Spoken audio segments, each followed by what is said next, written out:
So this is Sean Blackwell, and I'm ozjthomas. Finding Sean's work and just really resonating with this kind of more spiritual look at bipolar. Do you want to tell us a little bit about how you found your way to YouTube? So then how did my experience lead to my doing YouTube videos? Was that, for many years I was looking for my spiritual calling and I really couldn't find it. I seem to be getting closer, a lot of traveling, trips to Brazil where I met my Brazilian wife, and now I live in Brazil. I changed my career and all that was great. But still that thing was missing.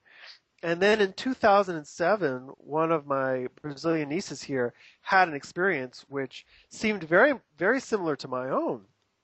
And we actually helped her work through that experience. But in the end, what happened was she was labeled with bipolar disorder. And her similarities were so similar to mine that I started going online onto the internet to investigate the difference between the spiritual emergency that I had and this thing called bipolar disorder. And that's really how I started my videos. I started my videos telling my story with the title, Am I Bipolar or Waking Up? Because my experience was clearly one where I felt I had woken up, but the similarities and symptoms of bipolar disorder were so close I couldn't tell. Why? And then I also found out that these people with bipolar disorder, most of them were being medicated for life. But once I realized that the experiences were basically the same and that it's largely a matter of how you treat people in these crisis situations that determines whether they're going to heal or not, I figured that out after enough research. And then I just started putting all the work I could from specifically Dr. Stan Grof into the YouTube videos, and people from around the world really started to connect with the messages that I had there. They could see in Dr. Grof's work everything that they were going through that they were not allowed to share with their psychiatrist, and that because their psychiatrist would always treat as signs of mental illness, so largely they kept their mouth shut about it. And the response has been pretty strong. It's been pretty strong. I've almost got 5,000 subscribers at this point, and that's a sign of a pretty strong YouTube channel. I agree. One of the things that really connected me and that really resonated with me about your videos and your work was the fact that maybe what you were going through was a little bit extreme, but in a lot of ways there are things that everybody goes through. Everybody in some form or another goes through anxiety, maybe like some minor psychosis, some weird things that maybe people don't want to admit to. But it's the fact that we all kind of have this struggle, and we all have a lot more going on as human beings than, just chemicals. As I've evolved, and I feel like you've evolved in the same way, as seeing that, we do have medications for certain reasons. But would you like to talk about maybe what you feel are the limitations of the current system? Well, I think there's enough on the internet related to anti-psychiatry, especially led by the Scientologists. They're really strong with that. And I want people to know out there that I'm not a Scientologist. I don't have any religion, but I feel like I do have a deeply spiritual life. But the model, it gives you one option. It gives you the option of medication. It doesn't explore what's beneath the surface, what's causing these crises in people. And like you said, Oz, the crises that are happening to people are not so much different than what people in their normal daily lives have to go through, like the so-called normal people. It's just a matter of degree, And it's my own personal opinion that you could pretty much take anybody, and if you put enough on their plate, they can have a sort of acute psychosis. For some people, it would need to be extreme circumstances. For other people, less so. But I really think it could happen to almost anybody. At the same time, the first niece that I talked about, she remains medicated. And I'm not so sure that the path of the spiritual emergency would have been the best path for her. She was a lot younger than I was. I don't know if she was psychologically prepared to work through the difficulties that others might. But what happened, just continuing my story a little bit, was that 4 months after my first niece had her crisis, her second niece, who was a little bit older, a little bit more sophisticated, she went into a crisis. I thought I was in a movie. Two nieces have their first acute psychosis within 4 months of each other. It was just unbelievable. I couldn't believe it. I thought my experience was one in maybe 10,000. I thought, well, maybe there's somebody else having a spiritual experience, in India at the same time I am, something like that. But now I've got two nieces going through these crises in the same year, the same summer. And with the second older niece, Eliana, I talk about her as well in the book. She came to us directly. She didn't have any contact with psychiatry for her first acute psychosis. And it took a few episodes, but we were eventually able to get her through, working her through the process in the same way that I'd studied with Dr. Stan Grof's book. We really just adopted his model and went at it in that direction, supported her, protected her the whole time, didn't even call her parents until after the crisis had really come to an end, and then let her go back home. It took a number of crises for her to heal. But in the total, I mean, that first episode of hers was in 2007. In the whole process, she had like 2 weeks of medication, and that's it. And she doesn't see any doctors now at all, and she's doing really great. So I've got two nieces, one who's been medicated, and I see the value in that. I think maybe, as much as I wanted to heal her or help her heal, I think that maybe psychiatry was the right thing for her, at least in that moment. And then we've got our other niece who we're able to bring through with flying colors, really. And so I really do think that you need psychiatry, especially depending on certain symptoms that people have, and certainly for short periods of time, maybe not long, lifetimes. But then I really do think that there's other people that can heal without any medications or maybe very minimal medications. And we really don't provide clinics for these people. We don't provide support. We don't provide any intellectual understanding for them to understand the condition. And so I've just sort of taken that on my shoulders and gone on YouTube just to make as much noise about this as possible. Oh, awesome. So, I feel like that's a great answer. I mean, just, trying to look at the situation and not applying, the same thing, the same treatment, across the board. It really has to do with what they need, and maybe medication as something to help people stay safe. I mean, yeah, and can I just jump in? There's a few things that have happened. In the beginning, once I started to, I knew nothing about psychiatry, and I thought, well, people who are mentally ill need medications, and that's it. But then when I got online and found out about the symptoms that people have, and how it can really deteriorate the quality of your life, and that people are never given a chance to heal, I really got angry, especially when so many of these people with bipolar disorder had experiences close to mine. And, I made a video called Rage Against Psychiatry, and I remember that one. Yeah, and I eventually pulled it because even though my end line was, find your spirit, lose your meds, I realized that people were really taking away from this lose your meds, and they didn't know what find your spirit meant. And so I took that video down. And as time went by and I did more research, I realized that, there's some people out there. There's been a few murders happen while people have been in acute psychosis. One was a widely publicized murder down here in Brazil, and I knew about one that happened up in Alaska. So, you've got to take this stuff seriously. You've really got, like you said, you got to pay attention to who you're working with. And I think my videos have really worked hard to give people a really good idea about who has a higher probability of healing and who would probably benefit most from remaining on medications, and then maybe who's in the middle, who you might want to take a bigger risk with depending on the circumstances. So as far as psychiatry goes, and maybe the limitations of medications, what do you feel is the place for maybe alternative therapies?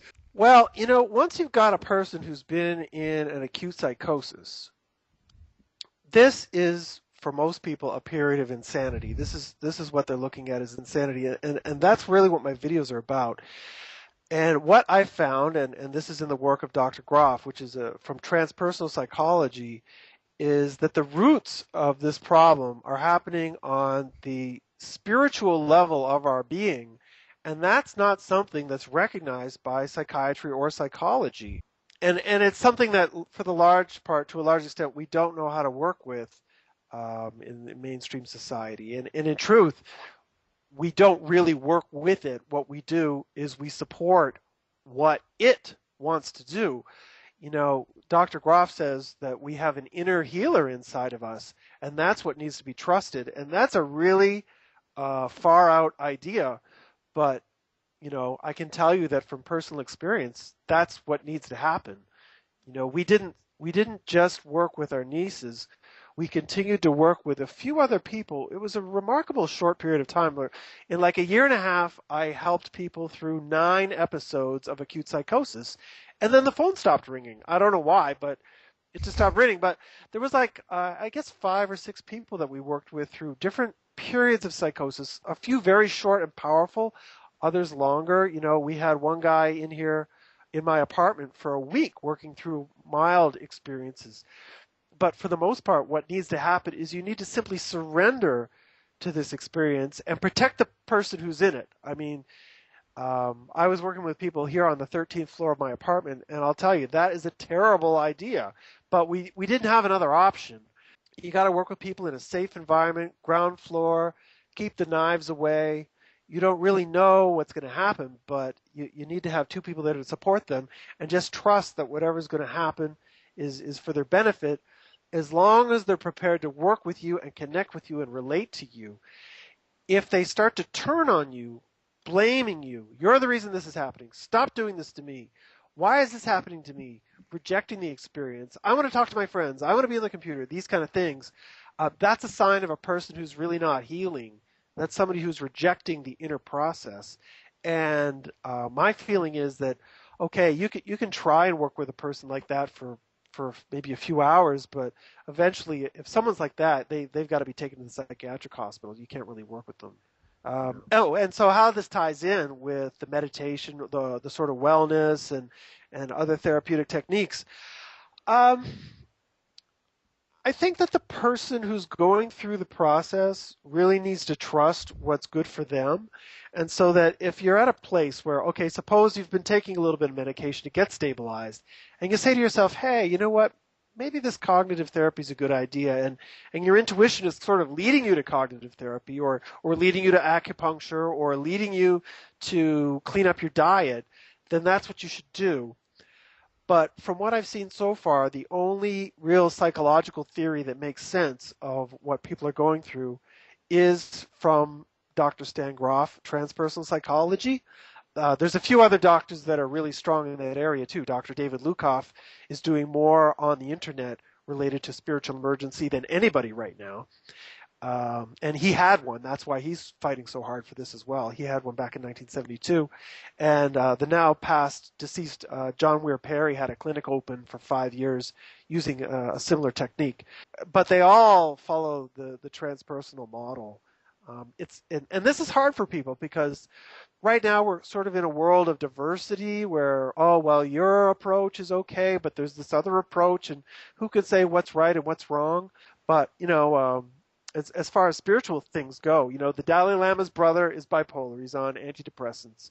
Or he's not on antidepressants, he's on lithium. I know a very famous shaman in the Southwest United States whose brother is medicated with schizophrenia. Just because you're a spiritual person doesn't mean you know what you're doing in this area. You need to have the guidance, and Grof is the pioneer. Cool. Okay? Cool.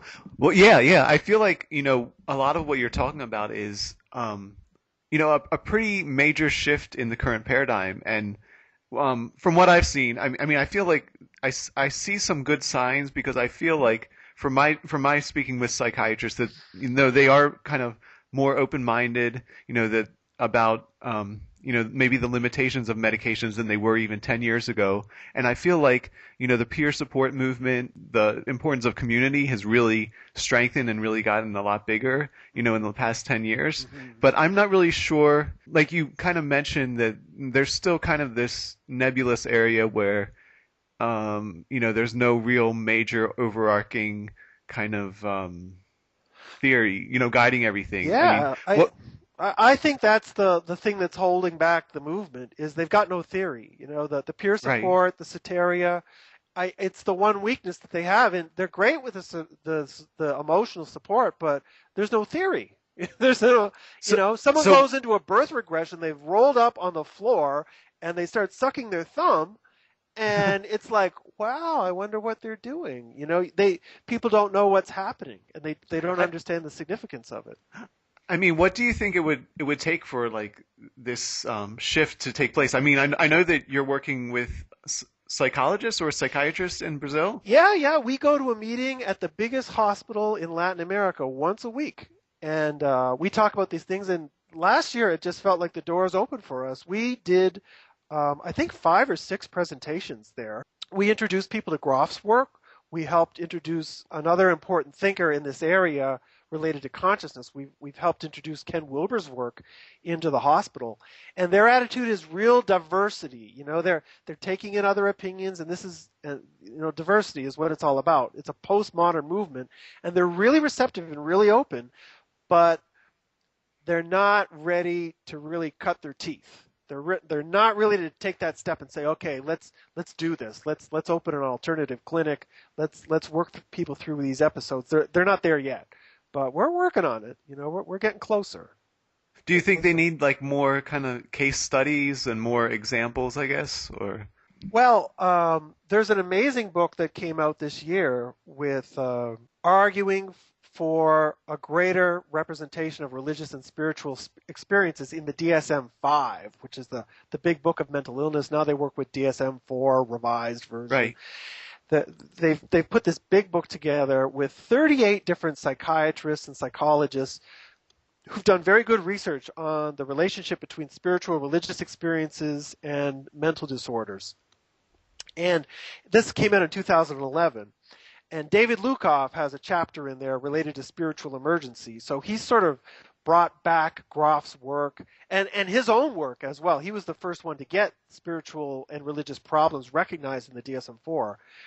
And they really worked hard. And now we've got like 38 doctors there with this book. And it's really hard for psychiatrists to turn a blind eye to this whole movement now, because there's really strong research, really good, patient, refined research being done in the field now that's opening some eyes. And this is one of the limitations with Groff's work, was he was working at a time in the 80s when he was so far out of the mainstream. I mean, he wasn't even in the same world. He was working on Mars compared to regular psychiatrists. And so he didn't do published research, basically because nobody would publish him except the Journal of Transpersonal Psychology. So if you Google Groff research, you don't find much. But Lukoff and these others have worked to really, get into these respected publications that all psychiatrists read, and people are listening.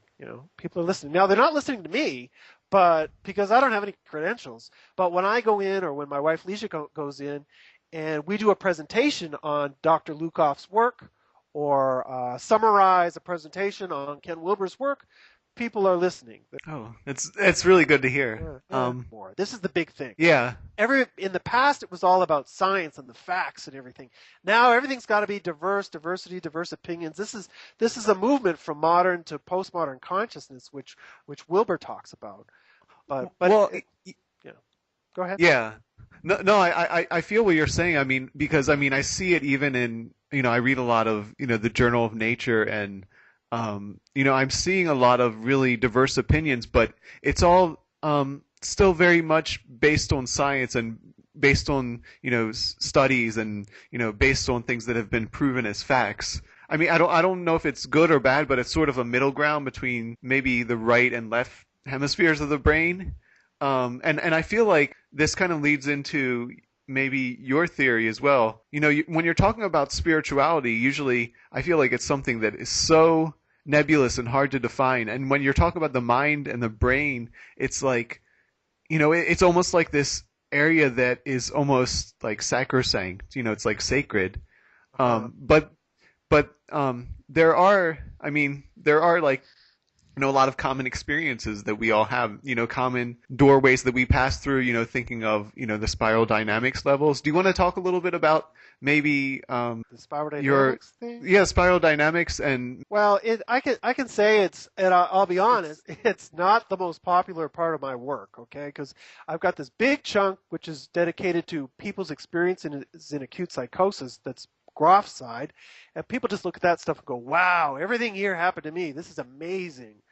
But then I introduce Ken Wilber's work on consciousness because it's my belief based on all the people I've talked to. I've talked to over 1,000 people about their stories over 4 years. And in my own personal experience with my nieces, what I see is that as Wilber has described consciousness, people who are at higher levels of consciousness, which are levels which are more open-minded, very diverse oriented, like people who are into diversity and this kind of thing, these people have much more loving, positive experiences in psychosis. The oneness, the knowingness, the connectedness, and all that kind of thing tends to happen with people with this sort of postmodern mind. Other people who have quite positive experiences are former atheists, people who used to be atheists, but because of their experience are no longer atheists. They tend to be quite confused, but their experiences are usually quite good, and some of those people heal as well with not that much support. And I was really in that postmodern mind, that diversity mind, when my experience happened. So I feel like that mind is psychologically prepared for what happens to you. But I also noticed that when people would start talking to me about violence and wanting to kill people and the devils that were chasing them and all this stuff, once I got deeper into their stories, I could see that a lot of them have been highly traumatized. People have been abused since childhood, really, really rough beginnings, and also quite poorly educated. Like I would get like one page with no paragraph and no punctuation and no organization of thoughts, just one big rambling phrase from some kinds of people with bad spelling, terrible spelling. And it became quite obvious to me that the people who were having very difficult experiences of acute psychosis, violent experiences, and this kind of thing, had really had hard lives, and in a sense represented the part of consciousness that wasn't quite as developed.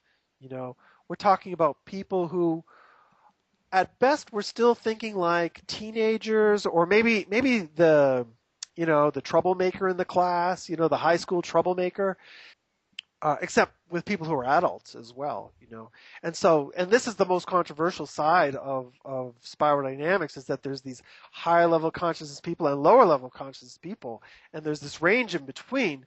And a lot of people don't like to hear that. A lot of people want to think these days that everybody's equal. And so that's an obstacle, and it just needs to be recognized that, with this hierarchy, it's not a ethnic hierarchy or a social class hierarchy. It's a natural development that's happening within you that largely follows a system that most people are comfortable with, or most spiritual people are comfortable with, which is the chakra system. It seems that our energy systems are opening up. I don't want to say sequentially entirely, but in the general direction of the chakras, where people with more disturbing experiences do seem to have more energetic problems in the lower chakra areas. My experience was heart chakra, and since then I've had other experiences at higher chakra levels. And so it's something that's within all of us, and it's part of everyone's spiritual development. And so I really don't think that people should criticize Wilber for being elitist, because he recognizes that this development is within everybody, and that we need to support the spiritual development in the same way that we would support somebody moving from grade school to high school to university. I mean, we're never going to tell somebody, oh, stop in grade school, that's enough. No, we're going to encourage them to go as far as they can. Does that answer the question? I think so, and I think you touched on a really good point about the spiral dynamics being, it is a kind of hierarchical system, but it's not, the same kind of hierarchical system as, say, like a caste system. And in my opinion, it's in a way a better way to look at the world than diversity, because it allows you to have compassion for people that are not as sophisticated as you are. Like the mind that takes in diversity is quite a sophisticated mind. And when they look at, like, for example, the devoutly religious person, it's very easy for them to say, oh, you're a racist, you're a bigot, because you think that if people don't follow your religion, then they're going to hell, and that's just a terrible thing to say to people, and you're homophobic. And diversity has a dark side to it. and it tends to be quite judgmental of people who are not really there yet. They just haven't developed there yet. And the integral consciousness that Wilber talks about it recognizes that, okay, certain people are not ready for more sophisticated ways of thinking or more sophisticated values, and that we can just help them along. Like, recognize where they are, don't judge them, just help them along. Cool. Is there anything I've kind of I think touched on most of the questions I've had. Is there anything Wow, else that you really? really wanted to? Yeah, and is there anything you feel like you really wanted to talk about or? I had this amazing artist for this book. His name was ozjthomas. He happens to be the guy doing the interview. And he did the front cover and the back cover. And we worked together on that really hard. And I think For many years. for many months, yeah. And but I mean, just with that, we spent 5 months on the cover, and that shows how much energy we put into the book. Because Oz, you talked about in the beginning, a shift in paradigm. We need a paradigm shift. We need something that's going to break through. And so I wrote this book from a deeply personal position. I didn't want to talk theory in my first book because people can always argue theory. But I wanted to take people down my road, show them the world through my eyes, and let people who even haven't had a psychosis or a spiritual emergency, look at my life and how I've seen the world and the happiness that I've found. Because, I'm not the Dalai Lama. I'm not like this sort of, I'm in world peace guru kind of guy. But my life is a lot better than it used to be. Living is a lot more fun. I've had a few rough years lately, but I see the process. I see that it's things that I've needed to go through. And I've got a much more, I think, a resilient spirit than I ever had, like in my 20s, and I'm 45 now, and I've got no regrets. And when you read my book, you might think, wow, this guy is crazy, because once I came out of the psychiatric hospital, my life I lived in 5 different cities in 5 years. I was in Peru because I followed a dream. I mean, I was really all over the place, and I didn't know why. But it's been quite a journey, and I think that even for someone's very conservative mom and dad, if they're going to read this book, they're going to be entertained. It's going to be a book like they've never read before, and it's going to come at this process of bipolar disorder, mental disorders, with a completely different vision. And that's, I think, what's needed in the mainstream is a completely different vision, just to wake people up and go, wow, there's another way of looking at this. Yeah, I lent my copy to a friend who was diagnosed bipolar, and she just read, the first half of the first page, and she was like, "Oh, I'm reading the whole thing." She was like instantly hooked. Yeah. So, And maybe the last thing is that I've had a lot of people say to me, Sean, I read your book in one night. yeah. And that's really what I was going after. I wanted something that people wouldn't be able to put down. She couldn't put it down, and so it's really tight. I spent 2 years editing. The first year was the writing, and then 2 years editing. And Yeah, I think it really shows. Yeah. I really wanted to grab people, and so yeah, it'll hopefully grab your mom and dad too. If you don't mind thinking about grabbing your mom. But yeah, Am I Bipolar? Waking Up. Sean Blackwell. I don't know if you see down there, Sean Blackwell. And Awesome. my YouTube channel is Bipolar or Waking Up. And watch my videos. I used to be in advertising, and that really helped me put these videos together. I'm pretty good at communicating. And you have a Ning page? Yeah, I've got a social network, Wake the Planet. But start with the videos and see if it's your thing. I don't want to force my ideas onto people. They're there. It's different. If you like it, great. Join us at Wake the Planet. If it helps, great. If you hate me, if you think I'm doing something dangerous, I've heard it all before. I've heard it before, and I understand your position, but something's got to be done, because on the one side, we've got this dangerous aspect, which is true. I'm not denying it.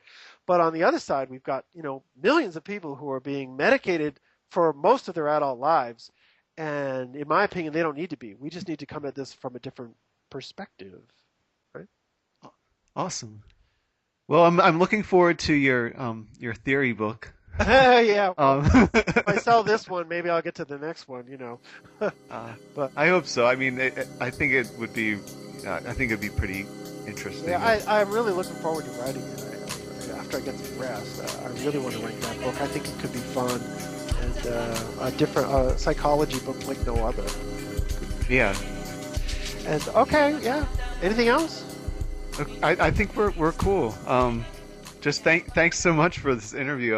Great. Great. Yeah. Thanks.